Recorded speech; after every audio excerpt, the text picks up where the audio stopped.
Hello guys, तो आज हम डिस्कस करने वाले हैं पंचायती राज चैप्टर 5 सिविक्स क्लास 6। तो हम लोग देखेंगे पंचायती राज क्या है और पंचायती राज के लोगों को जो पावर का डिसेंट्रलाइजेशन किया गया था, विकेंद्रीकरण किया गया था सत्ता का, वो क्यों किया गया था और उसको करने के पीछे क्या क्या कारण था।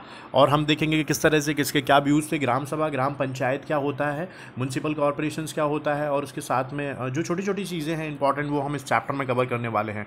तो आई थिंक आपको ये चैप्टर पंचायती राज बहुत अच्छे से समझ में आएगा। Thank you so much. तो आगे बढ़ते हैं, हम आगे बढ़ते हुए देखते हैं Panchayati Raj. Local self government system prevails in our country from a long time. हमारे यहाँ पर लोकल सेल्फ गवर्नमेंट सिस्टम को 1959 के अराउंड सबसे पहले हमारी ग्राम पंचायत बनाई गई थी राजस्थान के नागौर विलेज से 2 अगस्त को। उसके बाद धीरे धीरे करके हमारे यहाँ पे इस तरह का जो सिस्टम था वो और डेवलप होता चला गया। It is described as a pillar of villages administration, और ये गाँव के प्रशासन की एक पिलर की तरह काम करते हैं। Under this system every village was self sufficient and whole administration was in the hand of panchayat, whose head was called sarpanch. और ये इससे पूरी जो सत्ता होती है वो गांव के हाथ में होती है, और गांव का प्रमुख होता है सरपंच, जो कि एक free and fair electoral system के तहत चुन के आता है। If the constitution is framework for the federal structure, then the power is set between the two sets of government, one of the center called union और federal government. हमारे संविधान में जो सिस्टम है पावर डिवाइडेशन का, उसको इस तरह से डिवाइड किया गया है। पहला जो है सेंट्रल गवर्नमेंट है, जिसको फेडरल गवर्नमेंट कहते हैं, और दूसरा क्या है, स्टेट गवर्नमेंट है, जिसको प्रोविंशियल गवर्नमेंट कहते हैं। So Indian constitution has the unique distinction of containing provisions regarding government at 3 levels. तो हमारे संविधान में इस तरह से जो पावर है उसको 3 लेवल्स में बांटा गया है। सबसे पहले यूनियन, दूसरा फिर स्टेट या प्रोविंशियल, और तीसरा लोकल। पंचायती राज हर गांव में every villages and town has their own peculiar problem. सभी जो गांव होते हैं, शहर होते हैं, सबकी अपनी अपनी समस्याएं होती हैं। It is difficult to found solution for them, और उनके लिए सॉल्यूशन फाइंड करना बड़ा ही समस्या की बात होती है। Unless they meet and discuss them and bring the decisions into the force, और वो खुद मिलें और उनको जो डिसीजंस लें उनको फोर्स में लाएं। दिस वर्क इज़ कॉल्ड ग्राम राज्य, और इसको कहा जाता था ग्राम राज्य। और ये जो कॉन्सेप्ट था सबसे पहले गांधी जी ने दिया था कि जो लोकल्स हैं हमारे देश में 6 लाख से ज़्यादा गांव हैं, तो उनको पावर हम उनको ही डिस्ट्रीब्यूट करते हैं, सो दैट वो ज़्यादा अच्छे तरीके से अपने जो इश्यूज़ हैं उनको सेटल डाउन कर पाएंगे। और इसको ग्राम राज्य पंचायत राज कहा जाता था। In order to make life of a village happy, people belongings to that place should take part in its activity, और वहाँ के रहने वाले लोग वहाँ की एक्टिविटीज़ में पार्ट लेते थे। For this local participation, devolution, decentralization of power is necessary, और इसके लिए पावर का डिसेंट्रलाइजेशन करना बहुत ही आवश्यक था। उसके बाद action can be taken only when the people is given to the local, और वो काम कर सकते हैं या वो सारी चीज़ें एक्टिविटीज़ को परफॉर्म कर सकते हैं। कब कर सकते हैं? जब हम लोग उन लोगों को पावर उनके हाथ में दें। It is for the progress and development of the villages that both the central and state government had implemented the gram Panchayati Raj system. और इसमें हमारे यहाँ पे जो स्टेट गवर्नमेंट है उन्होंने क्या किया है, जो पंचायती राज है उसको स्टेट गवर्नमेंट के अंडर में दिया गया है, और स्टेट गवर्नमेंट की ट्रेजरी से ही उनको पैसा जाता है और वही इसको पूरा गवर्न करते हैं। AIIMS of the panchayat raj system, but ये जो पंचायती राज है एक इंडिपेंडेंट बॉडी होती है। एम्स क्या होते हैं पंचायती राज के? To give more power to the people in administration, लोगों को एडमिनिस्ट्रेशन में पावर देना। Introduce decentralization of power in administration, और पावर को डिसेंट्रलाइज करना एडमिनिस्ट्रेशन में।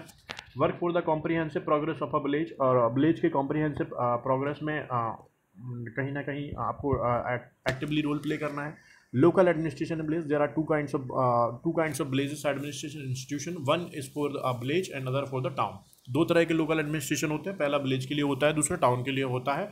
On 1 November 1959 the Rajyotsava day, 1 नवंबर 1969 को राज्योत्सव डे मनाया गया था। Mysore gram panchayat and local self governing units act was introduce, और एक लोकल गवर्निंग एक्ट डेवलप किया गया था और उसको इम्प्लीमेंट भी किया था। It consist of 3 tier system, और इसमें 3 टीयर सिस्टम बनाया गया था। पहला विलेज पंचायत जो कि विलेज लेवल पे तालुक होती थी, तालुक बोर्ड या फिर जिसको ब्लॉक कहते हैं वो सेकंड लेवल होता था। डिस्ट्रिक्ट डेवलपमेंट काउंसिल मतलब DDC एक जिले लेवल पे होती थी। इस तरह से लोकल एडमिनिस्ट्रेशन को विलेज में डेवलप किया गया। Gram panchayat under the Panchayati Raj 73rd amendment act के तहत ग्राम पंचायत डेवलप हुआ था।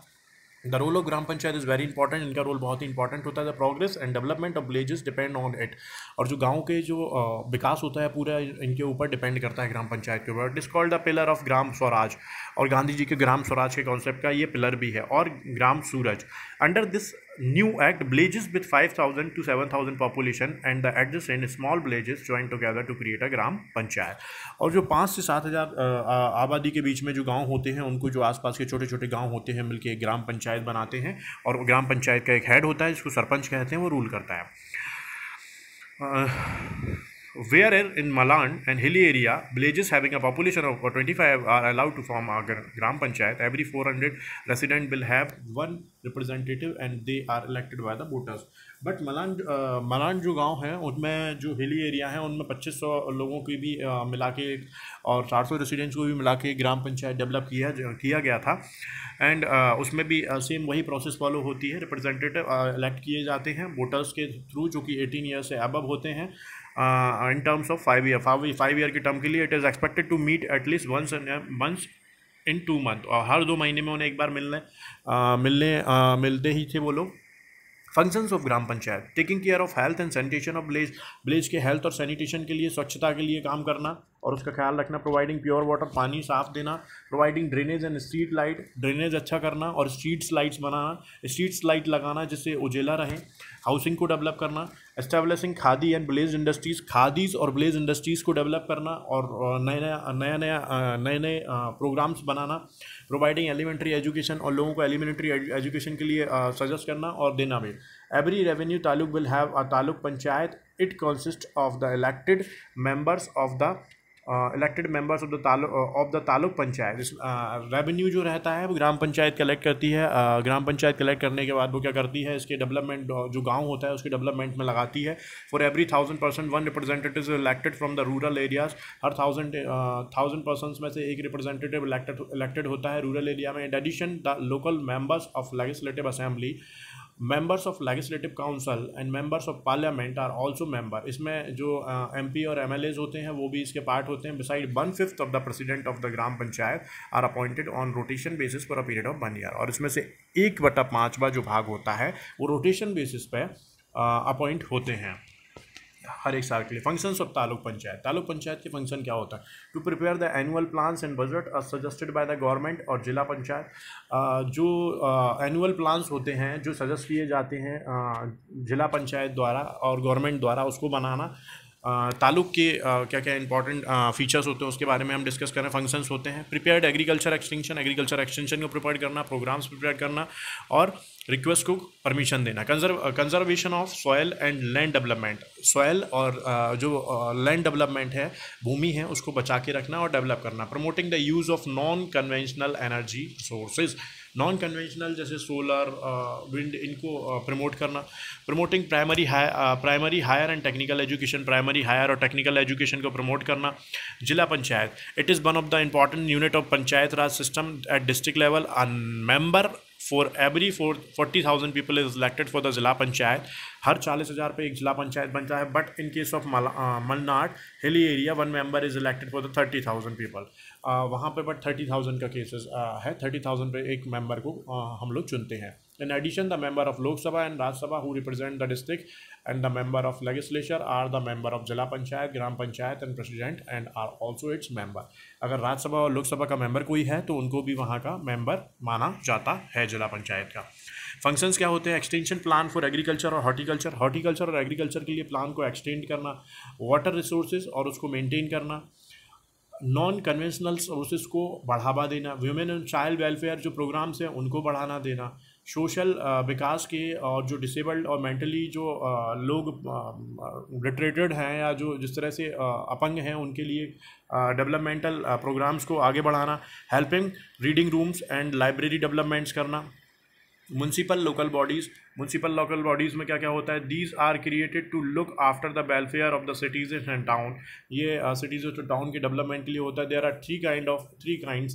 पहला टाउन म्यूनसिपैलिटी, सिटी म्यूनसिपैलिटी और कॉरपोरेशन।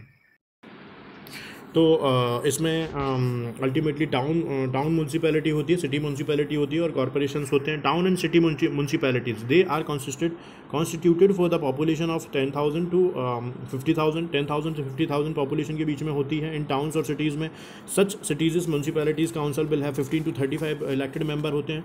जो 10 से 50 हज़ार का जो पॉपुलेशन होती है वहाँ पे म्यूनसिपैलिटी होती है, और वहाँ पे 15 से 35 लोग तक के इलेक्टेड मेंबर होते हैं, और एक काउंसिल होता है, एक काउंसलर होता है। Even there is a reservation for womens, और यहाँ पे वुमेंस SC ST के लिए रिजर्वेशन होता है, और ये 5 ईयर्स के लिए इलेक्ट किए जाते हैं। इनका काम क्या होता है?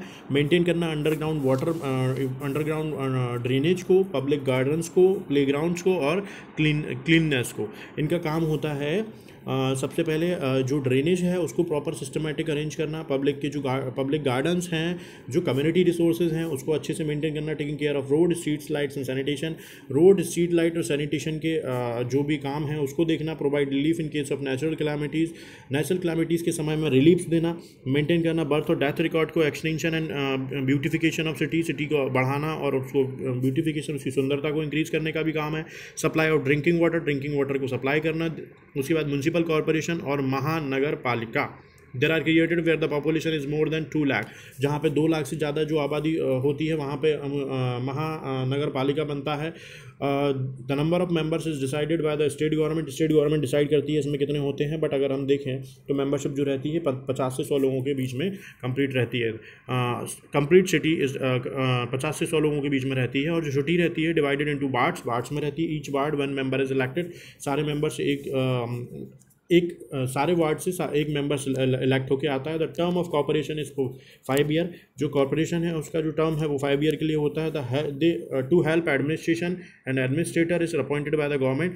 एडमिनिस्ट्रेशन प्रशासन को हेल्प करने के लिए जो एडमिनिस्ट्रेशन होता है वो एक एडमिनिस्ट्रेटर को अपॉइंट करता है जो राज्य सेवा के अधीन होता है। उसके बाद द एडमिनिस्ट्रेशन ऑफ महानगर पालिका is carried out on 3 wings. यहाँ की जो एडमिनिस्ट्रेशन होती है वो 3 विंग्स पे डिपेंड होती है। पहली जनरल बॉडी और काउंसिल होती है, स्टैंडिंग कमेटी होती है और उसमें कमिश्नर भी होता है। इनके फंक्शंस क्या होते हैं? Construction of road, maintaining streets, lights as it is, सभी के सेम है, चाहे वो ग्राम पंचायत हो चाहे वो तालुक हो, और यहाँ पे भी सेम ही है। लाइट, पानी, बिजली, इनका पूरा मेंटेन करना, ड्रेनेज को मेंटेन करना, गार्डन्स को मेंटेन करना, मैटरनिटी हॉस्पिटल्स को डेवलप करना, फैमिली वेलफेयर सेंटर्स को डेवलप करना, डिस्पेंसरीज को डेवलप करना, एपिडेमिक के समय में प्रिवेंशन करना, फ्री एंड कंपलसरी एजुकेशन देना, मिड डे मील देना, रेस्टोरेंट, लाइब्रेरी और रजिस्टरिंग बर्थ और डेथ, इनका सारा काम करना। SC STs और ट्राइबल एरियाज़ की अगर हम बात करें तो यहाँ पे हमारे कॉन्स्टिट्यूशन में अलग से प्रोविज़न है इसके। हमें जो SC STs और जो अदर बैकवर्ड क्लासेज हैं उनके वेलफेयर के लिए काम करेंगे। Even though such areas form a part of state और यूनियन टेरिटरी, और चाहे वो स्टेट और यूनियन टेरिटरी में पार्ट आते हों, हम सभी को क्या करेंगे? हेल्प करेंगे। It was also a step towards preserving their culture and protecting them from the exploitation. और ये हमारा जो इनिशिएटिव था ये उनके कल्चर को बचाने के लिए और उन्हें शोषण होने से उनको बचाने के लिए था। As a result of this policies this tribe are even 68 year after the commencement of the constitution far away from the mainstream, and they have developed a vested interest on separatism। आज संविधान के 68 लगभग 68 सालों के बावजूद भी हमारे यहाँ पे ये जो जनजातीज़ हैं आज उन्होंने सेपरेटिज्म का प्रिंसिपल या सिद्धांत को फॉलो कर रखा है और डेवलप्ड आज भी अपने उसी ट्रेडिशंस को फॉलो करते हैं। The president has power to declare any area to be scheduled area, और हमारे प्रेसिडेंट के पास परमिशन होती है कि वो किसी भी एरिया को शेड्यूल्ड एरिया घोषित कर सकता है। The union may give direction to the state in regards to the administration of such areas, और जो यूनियन होता है, जो केंद्र सरकार होती है, वो राज्य सरकारों को किसी भी एरिया के की जो भी रूल्स एंड रेगुलेशंस हैं उसके बनाने के लिए गाइड कर सकती है। Thank you so much. आपको शायद ये चैप्टर समझ में आ गया होगा। Thank you so much.